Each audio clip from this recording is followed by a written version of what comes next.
Taille important, il y aurait plus de 50% des victimes, des morts qui seraient des femmes ou des enfants. Donc a priori, pas des terroristes, pas des combattants du Hamas. D'abord, ce n'est pas des combattants du Hamas, ce sont des terroristes du Hamas. Il faut appeler un chat un chat.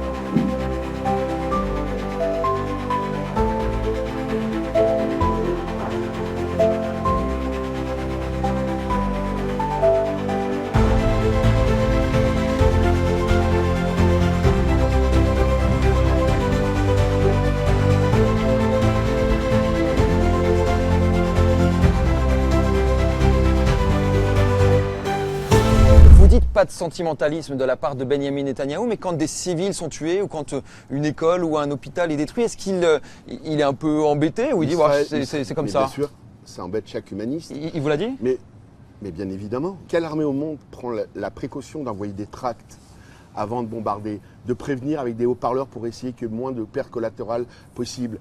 Le ratio, ça a été dit dans le film, hélas, il y a des morts parce que c'est la guerre.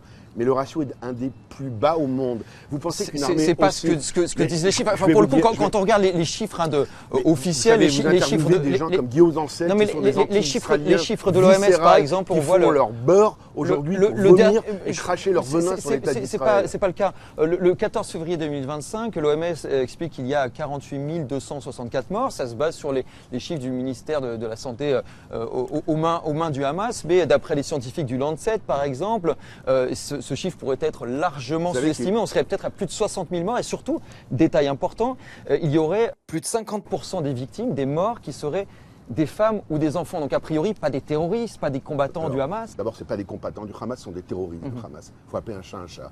Je vous répète qu'aujourd'hui, que l'État d'Israël est, et je le dis, mais ce n'est pas des mots, ça est l'armée la plus morale au monde. Elle prend des précautions qu'aucune armée au monde ne prend. Après, c'est la guerre. Si on essaie de prendre un point de comparaison, par exemple, ce sont les chiffres de l'ONU concernant l'Ukraine. En fin d'année dernière, l'ONU a expliqué qu'il y avait eu un peu plus de 2400 enfants qui avaient été tués ou blessés en un peu moins de 3 ans de guerre. Et à Gaza, on est, d'après toujours les chiffres de l'ONU, de l'UNICEF, 39 710 enfants qui sont morts ou blessés depuis le 7 octobre 2023. Ça veut dire qu'on est à un peu plus de 2 enfants par jour en Ukraine, 77 par jour aujourd'hui à Gaza. Est-ce que c'est...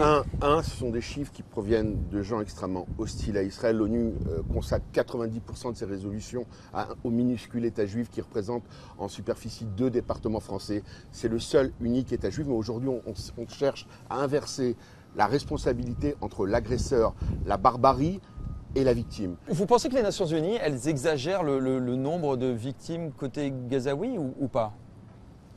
Bien évidemment que, à mon avis, ces chiffres sont exagérés. Mais au-delà, même si jamais ils étaient exacts, c'est la guerre. C'est terrible. Qui est responsable? La question que je pose, c'est qui est responsable de ce drame?